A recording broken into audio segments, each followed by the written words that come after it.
ಸಾರಿದ್ದು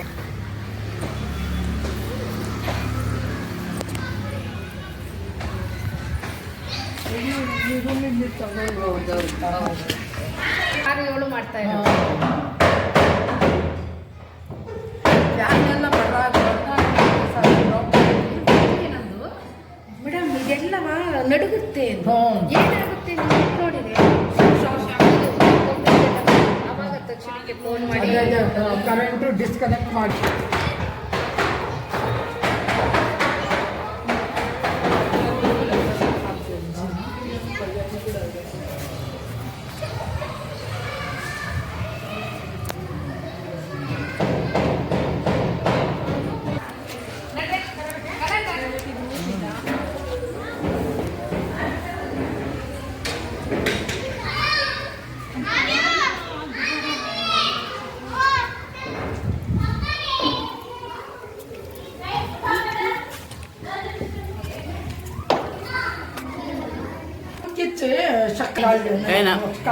ಏನು ಬೇಡ ನಮ್ಗೇನು ಬೇಡ ಎಲ್ಲ ಅಡುಗೆ ಮಾಡೋಕ್ಕೆ ತುಂಬ ಕಷ್ಟ